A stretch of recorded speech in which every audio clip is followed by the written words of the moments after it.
नमस्कार दोस्तों, आप देख रहे हैं स्टडी पोर्टल और मैं डॉक्टर विजय। दोस्तों आज का टॉपिक जैसा कि आपको स्क्रीन पे नजर आ रहा है, पोर्ट्स ऑफ इंडिया यानी भारत की बंदरगाहें। ये हमारा आज का टॉपिक रहेगा।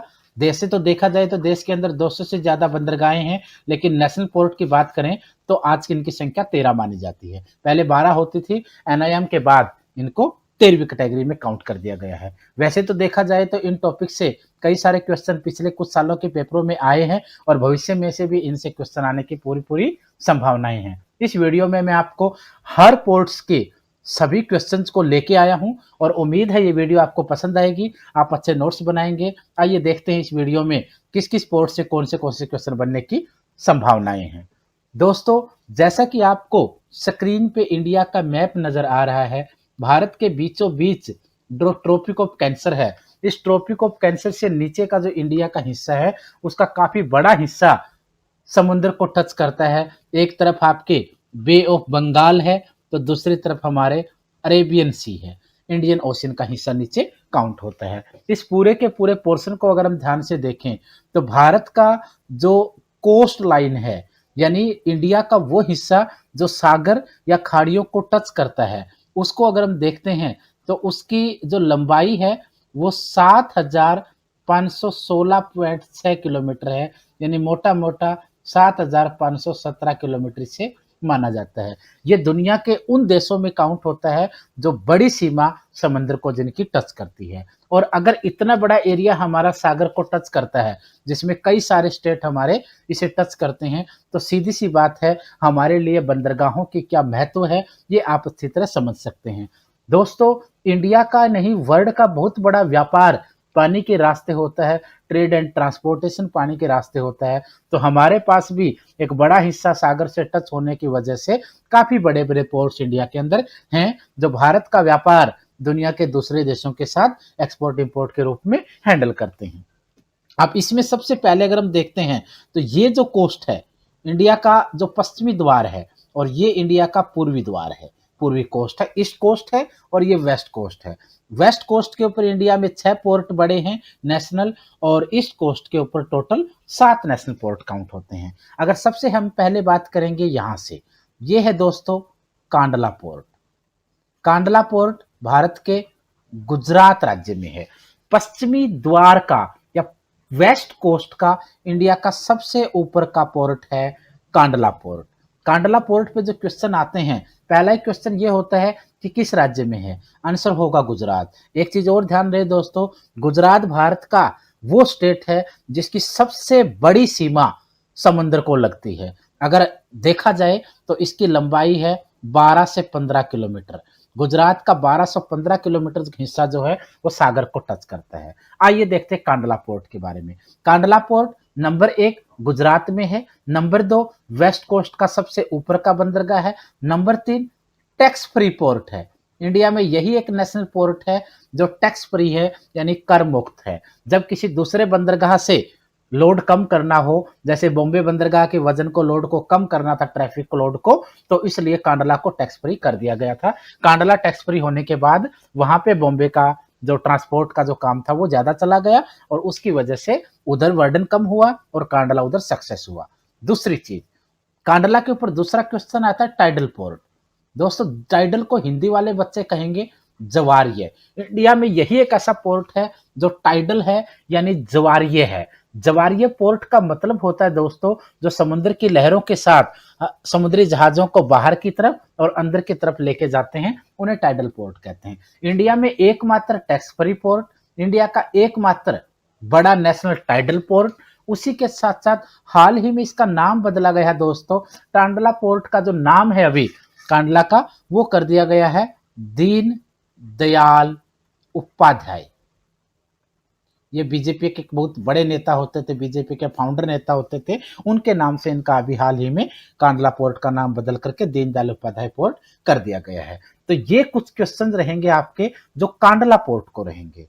अब अगर इस गुजरात के हिस्से से हम नीचे आते हैं तो आगे अगर आप आएंगे तो हम पहुंचेंगे महाराष्ट्र में, और महाराष्ट्र की बात करते हैं तो महाराष्ट्र का 652 किलोमीटर का हिस्सा जो है वो सागर को टच करता है। और इसमें दो बड़े नेशनल पोर्ट आपको दिखेंगे, जैसा कि आपको स्क्रीन पे नजर आ रहा है, ये है बॉम्बे पोर्ट, जिसको आजकल मुंबई बोलते हैं। ये मुंबई पोर्ट है, और मुंबई पोर्ट की विशेषता देखे जाए तो मुंबई पोर्ट वेस्ट कोस्ट के ऊपर है। उसी के साथ साथ इंडिया का सबसे लार्जेस्ट पोर्ट है। ये क्वेश्चन यहां आ सकता है। तीसरा क्वेश्चन आ सकता है, भारत के टोटल समुद्री व्यापार का 1/5 हिस्सा जो है वो इसी बंदरगाह के रास्ते से होता है। तीन क्वेश्चन आपके बॉम्बे के ऊपर, मुंबई के ऊपर रहेंगे। उसके बाद नीचे आएंगे तो यहां रहेगा जिसे बोलते हैं हम लोग जवाहरलाल नेहरू बंदरगाह। जवाहर नेहरू बंदरगाह जिसे कहते हैं, इसका दूसरा नाम है, आजकल यूज होता है, नहावा सेवा पोर्ट।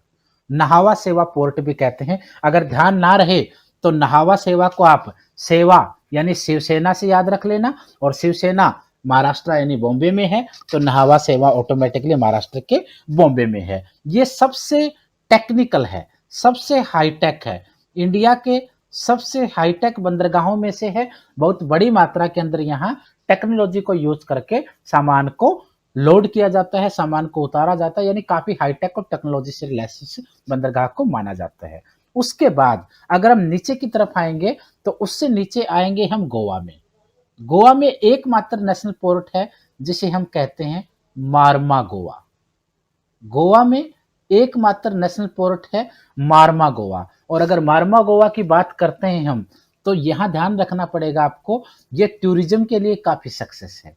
बहुत बड़ा टूरिज्म इस पोर्ट के रास्ते सागर के अंदर उतारा जाता है, और मुंबई से लेकर के गोवा तक यानी मार्मा गोवा पोर्ट तक बड़े बड़े समुद्री याट चलते हैं, जहां पे लोगों की समुद्री पार्टियां होती हैं। गोवा की अगर हम बात करें तो गोवा का 160 किलोमीटर का एरिया जो है वो सागर को टच करता है। उसके बाद और नीचे आएंगे तो नीचे रहेगा दोस्तों हमें कर्नाटक। उसके बाद है दोस्तों हम कर्नाटक में आएंगे। कर्नाटक का देखा जाए तो 280 किलोमीटर का एरिया कर्नाटक का सागर को टच करता है। कर्नाटक में एकमात्र नेशनल पोर्ट है मैंगलोर। अगर मैंगलोर आपको ध्यान ना रहे कहाँ है, तो मैंगलोर को आप बेंगलोर से याद रखना, और बेंगलोर कर्नाटक में है तो मैंगलोर पोर्ट भी कर्नाटक में होगा। अब हाल ही में एक बड़ा मुद्दा छाया हुआ है मैंगलोर को लेकर के, जो काफी सुर्खियों में है। 2 महीने पहले भारत की प्रधानमंत्री की यूएई की यात्रा हुई थी। उस यात्रा में 6 एग्रीमेंट इंडिया और यूएई यूनाइटेड अरब एमिरेट्स के बीच हुए थे। उनमें एक एग्रीमेंट था भारत के ओएनजीसी और यूएई के एडीएनओसी के बीच में। ओएनजीसी का मतलब इंडिया में है oil and natural gas corporation, और यूएई में है Abu Dhabi national oil corporation. इन दोनों के बीच में एक एग्रीमेंट हुआ जिसमें एडीएनओसी यानी Abu Dhabi national oil corporation जो यूएई से है, उन्होंने भारत के मैंगलोर में कच्चे तेल का भंडारण करने का फैसला किया था। दुनिया का पहला कंट्री यूएई रहा है जिसने हाल ही में भारत में कच्चे तेल को, क्रूड ऑयल को स्टोर किया है, और उस तेल को स्टोर किया गया है मैंगलोर में। अभी इसी सप्ताह उनकी पहली खेप भारत में पहुंचने के लिए रवाना हो चुकी है। ये भी कर्ज का क्वेश्चन आपको ध्यान रखना है कि कहाँ इसको स्टोर किया जा रहा है। कहा जाता है कि 8 दिन के खर्चे का तेल यहाँ पे स्टोर किया जाएगा। उसके बाद हम नीचे आएंगे तो नीचे रहेगा दोस्तों कोचीन। कोचीन, इसको हम 2 शब्दों में जानते हैं, कोची भी बोलते हैं और कोचीन भी कहते हैं। ये केरल में है। इससे थोड़ा सा नीचे कालीकट पड़ता है, जहां वास्को डी गामा 1498 में पहली बार भारत में समुद्री रास्ते से आने वाला व्यक्ति बना था। तो दोस्तों कोचीन की अगर हम बात करेंगे तो इंडियन ओशियन में सबसे नीचे का पोर्ट है भारत का। ये सबसे ऊपर इंडिया का पोर्ट है कांडला, इस सागर के इस तट के ऊपर, और सबसे नीचे है वेस्ट कोस्ट के ऊपर हमारा कोचीन। काफी फेमस है, अरब सागर के रास्ते ये इंडियन ओशियन को नीचे जोड़ता है, और इस तरफ ये तूतीकोरिन से की तरफ आते आते ईस्ट कोस्ट को जोड़ देता है। तो ये काफी महत्वपूर्ण पोर्ट है। उसके बाद हम नीचे की तरफ से जाकर के अगर ईस्ट कोस्ट पे आते हैं तो ईस्ट कोस्ट में जो सबसे नीचे है यहां, उसे कहते हैं हम लोग तूतीकोरिन। तूतीकोरिन तमिलनाडु का काफी महत्वपूर्ण पोर्ट है। तमिलनाडु की बात करते हैं दोस्तों, इंडिया के टोटल 13 नेशनल पोर्ट हैं, जिनमें से 4 अकेले तमिलनाडु के अंदर आते हैं। तमिलनाडु का क्षेत्रफल देखते हैं हम इस हिसाब से, कोस्ट लाइन के आधार पर 906 किलोमीटर का एरिया तमिलनाडु का सागर को टच करता है, लेकिन अकेले तमिलनाडु में 4 नेशनल पोर्ट हैं। सबसे नीचे हम देखते हैं तो तूतीकोरिन है। तूतीकोरिन का महत्व आप इस बात से अंदाजा लगा सकते हैं कि लार्जेस्ट तूतीकोरिन जो है largest container terminal of India है। Largest container terminal of India कहा जाता है तूतीकोरिन को। और क्वेश्चन क्या हो सकता है, यहां से किस किस चीज का व्यापार होता है? यहां से व्यापार ट्रांसपोर्ट इंपोर्ट और एक्सपोर्ट होता है दोस्तों, कोल का, फूड ग्रेन्स का, साल्ट का, शुगर और पेट्रोलियम। इन सभी चीजों का जो व्यापार है, ट्रांसपोर्टेशन है, तूतीकोरिन से होता है। तूतीकोरिन से अगर ऊपर की तरफ जाते हैं हम लोग, तूतीकोरिन से ऊपर थोड़ा सा ऊपर जाते ही यहां रहेगा एनायाम। एनायाम एनायाम पोर्ट तमिलनाडु का दूसरा पोर्ट है जो तूतीकोरिन से थोड़ा ऊपर है। किस डिस्ट्रिक्ट में पड़ता है? कन्याकुमारी डिस्ट्रिक्ट में पड़ता है। फिर थोड़ा ऊपर जाएंगे तो यहां पे रहेगा दोस्तों चेन्नई, जिसको हम लोग दूसरे शब्दों में मद्रास पोर्ट भी कहते हैं। मद्रास पोर्ट भी इसे कहा जाता है। ये काफी ओल्डेस्ट पोर्ट्स में से आता है इंडिया के, और यहां से व्यापार किस किस का चीज का होता है? आयरन ओर यानी लौह अयस्क और फर्टिलाइजर्स का व्यापार यहां से, ट्रांसपोर्टेशन यहां से बड़ी मात्रा में होता है। इससे ऊपर जाएंगे हम तो यह तमिलनाडु का सबसे ऊपर का पोर्ट है जिसे कहते हैं एन्नोर। सबसे लेटेस्ट बनने वाला है, 13वें नंबर का जिसे माना जाता है। ये चेन्नई से नॉर्थ की तरफ पड़ता है, क्योंकि यहां अगर चेन्नई है, इससे ऊपर जाएंगे तो नॉर्थ आएगा, तो चेन्नई के नॉर्थ में पड़ता है, जो हाईटेक भी है। और एक क्वेश्चन यहां और बनता है, इंडिया का पहला first Indian corporate port, Bharat का पहला कॉरपोरेट पोर्ट इसे माना जाता है। इसके बाद ये चारों के चारों आपके तमिलनाडु के हो गए। इससे ऊपर अगर ऊपर की तरफ आप बढ़ेंगे तो ऊपर आएगा दोस्तों आपका स्टेट आंध्र प्रदेश। और आंध्र प्रदेश की अगर हम बात करते हैं तो आंध्र प्रदेश का 973.7 किलोमीटर का एरिया सागर को टच करता है, यानी लगभग 974 किलोमीटर। और आंध्र प्रदेश में एक सबसे बड़ा नेशनल पोर्ट है जिसे हम लोग विशाखापट्टनम कहते हैं।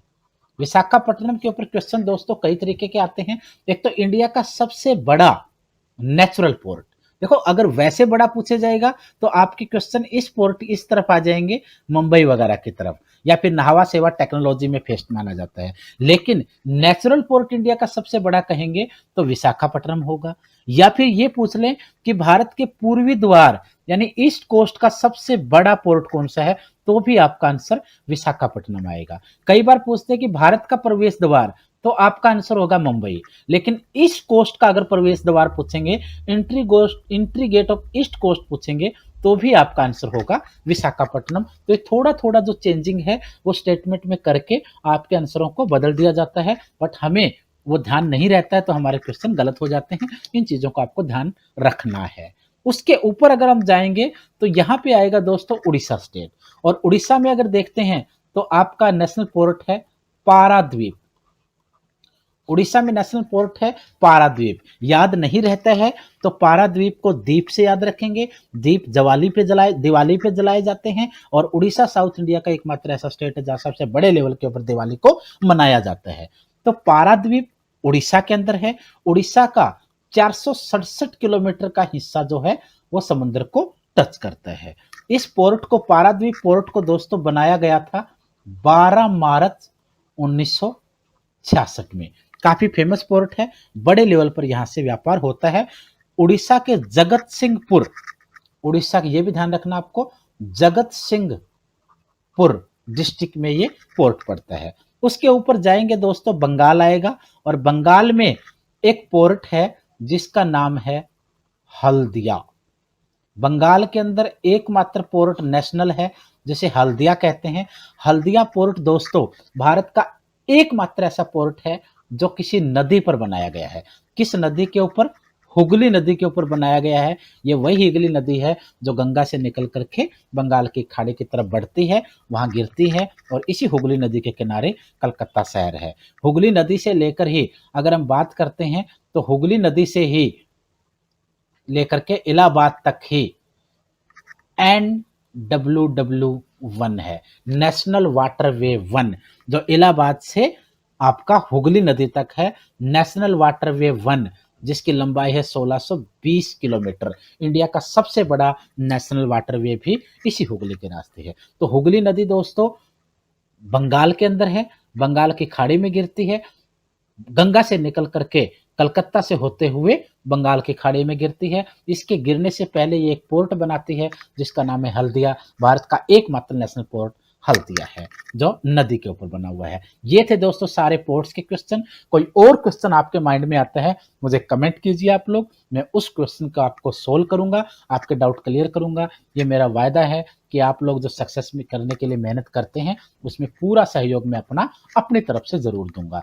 उसी के साथ दोस्तों मैं आपके लिए क्वेश्चन लेके आया हूं। ये क्वेश्चन होगा जिसका क्वेश्चन आपने मुझे कमेंट में देना है। देखते हूं मेरे साथी कितने सीरियस है मेरे साथ स्टडी करने के लिए, ताकि मेरा भी हौसला बढ़े और आप लोगों को मैं रोज रोज नई वीडियोस और नए फैक्ट्स प्रोवाइड करवा सकूं। क्वेश्चन है दोस्तों, विच port is the tidal port of India? यानी भारत का कौन सा पोर्ट है जिसे जवारीय पोर्ट कहते हैं, जवारीय बंदरगाह कहते हैं, टाइडल पोर्ट कहते हैं? कांडला, कोचीन, बॉम्बे या एन्नौर? इनमें से कौन सा क्वेश्चन होगा उसका आंसर आपने मुझे नीचे कमेंट में देना है। मैं आपके कमेंट का वेट करूंगा। इसी के साथ दोस्तों आज की वीडियो में इतना ही।